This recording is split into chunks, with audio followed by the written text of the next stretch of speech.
Assalamualaikum warahmatullahi wabarakatuh.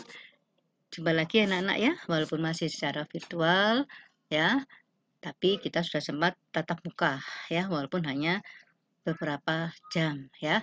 Baiklah anak-anak, pada pagi hari ini kita senantiasa berdoa dan bersyukur pada Allah SWT sehingga masih diberi kesempatan ya untuk bisa bertemu lagi. Tak lupa salam salawat kita haturkan kepada junjungan Nabi besar Muhammad Shallallahu Alaihi Wasallam. Masih ingat ya anak-anak ya, visi SMK Wahid Hasim?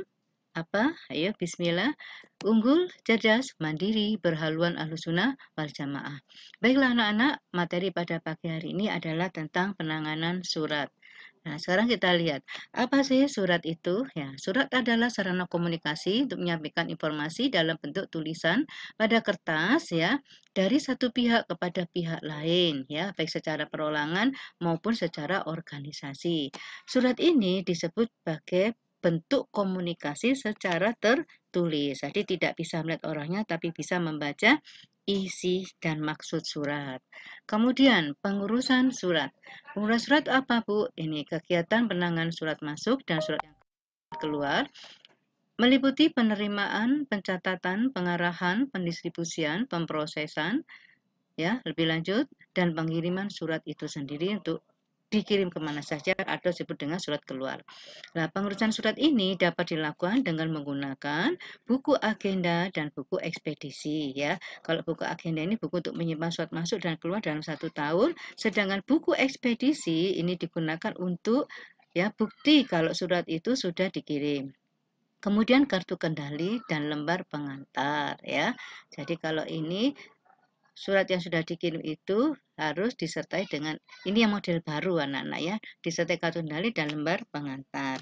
Selanjutnya, kalau dalam kearsipan, jenis surat itu digolongkan berdasarkan sifatnya.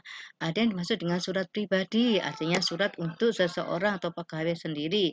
Ya, surat itu bisa mengandung makna kekeluargaan ya, misalnya surat lamaran pekerjaan, surat izin ya, surat dari orang tua dan lain-lain. Sedangkan surat dinas itu yang bisa bersifat terbuka, artinya siapa pun bisa membaca atau orang yang sudah ditunjuk. Sedangkan surat tertutup itu hanya orang-orang tertentu saja karena sifatnya sangat rahasia atau rahasia ya. Kemudian bagian-bagian surat. Nah, kita lihat bagian surat ini ada kepala surat atau disebut dengan kop surat, kemudian kota atau tanggal surat ya, kemudian alamat dalam atau penerima suratnya, kemudian salam pembuka, kemudian isi surat, kemudian salam penutup ya. Kemudian di sini ada nama tanda tangan pengirim, kemudian tebusan dan catatan kaki. Lebih jelasnya seperti ini anak-anak ya. Ini adalah kepala surat atau kop surat ya. Jadi berisi nama organisasi, kemudian alamatnya, bila perlu ada logo di sini ya anak-anak ya. Nah, kemudian nomor surat. Nah, ini tergantung ini tahun berapa. Ini hanya contoh aja ya anak-anak ya. Kemudian perihalnya apa? Kalau undangan rapat, di undangan rapat, kalau ada pengumuman ya pengumuman. Lampiran artinya adakah yang lembar berikutnya selain surat tersebut. Kalau nggak ada diberi tanda hubung ini anak-anak ya. Kemudian tanggal surat ini. Kemudian alamat tujuan atau alamat dalam ya.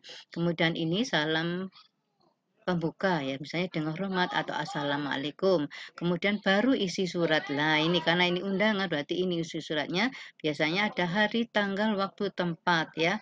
Acara apa ya. Kemudian kalimat penutup ini. Ini hanya sekedar contoh anak-anak ya.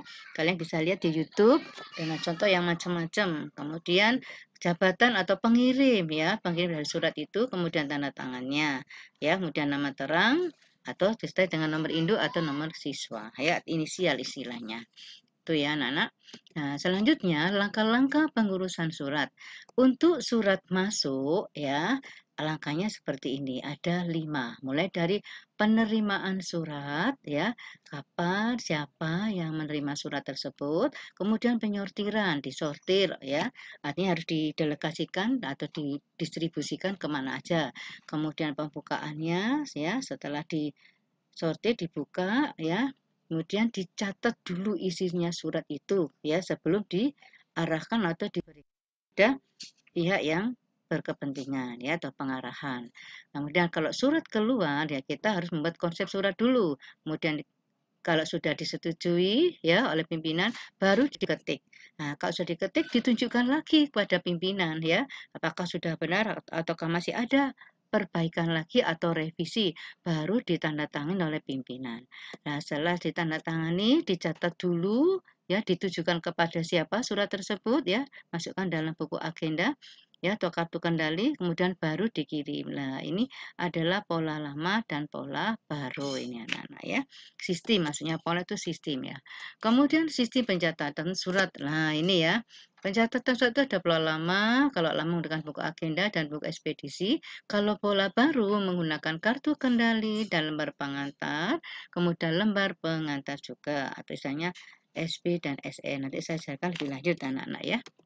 Oke, kemudian buku agenda itu apa, Bu? Ya, itu buku yang berfungsi sebagai buku yang digunakan untuk mencatat semua surat-surat keluar dan masuk dalam waktu 1 tahun atau dalam periode tertentu, ya tergantung kebijaksanaan perusahaan.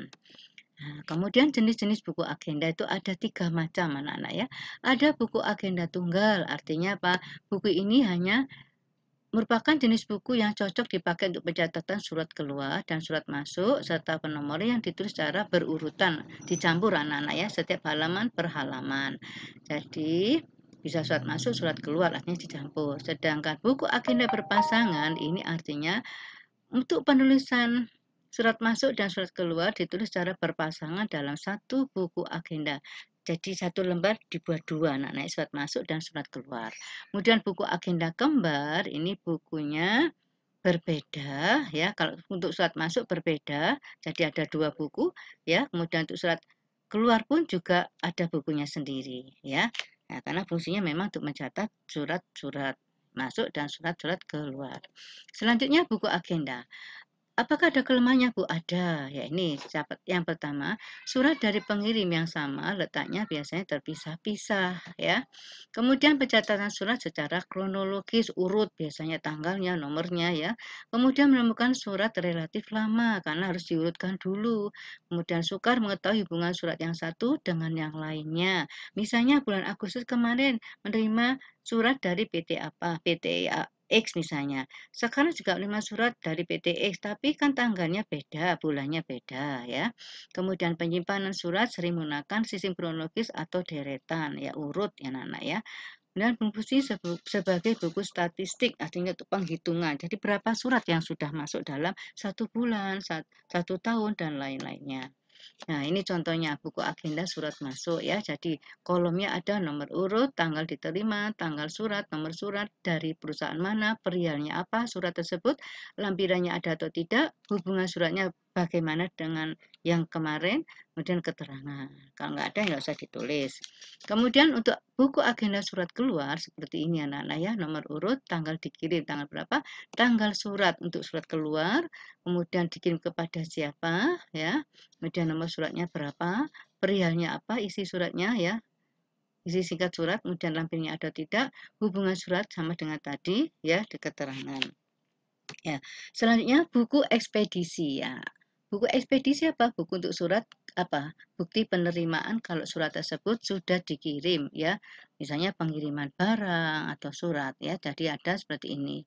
Nomor urut, tanggal dan nomor suratnya berapa, dikirim kepada siapa, siapa yang menerima, atau Pak Sat atau security yang menerima, atau bagian HRD atau bagian personalia atau SDM ya. Banyak, jadi harus siapa yang bertanda tangan. Bila pun ada nama jelasnya ya anak-anak ya. Nah, ini nama penerimanya ada ya dengan parafnya. Kemudian jangan lupa stempel biasanya. Oke. Nah, untuk tugas kalian mencari jenis-jenis surat ya. Silakan ditulis tangan. Bu, kalau browsing boleh-boleh, tapi tetap ditulis tangan yang rapi di kertas HVS, diberi nama nomor kelas. Jangan lupa tugasnya tugas tentang pokok bahasan apa. Dikumpulkan di ketua kelas, dikoordinir ya, jadi jangan berkumpul, bisa dikirim ke Bu ini pada hari Senin. Itu anak-anak ya. Saya rasa materi pada pagi hari ini cukup sampai di sini dulu ya. Tetap semangat dan jaga kesehatan. Akhirul kalam, wabillahi taufik wal hidayah. Wassalamualaikum warahmatullahi wabarakatuh.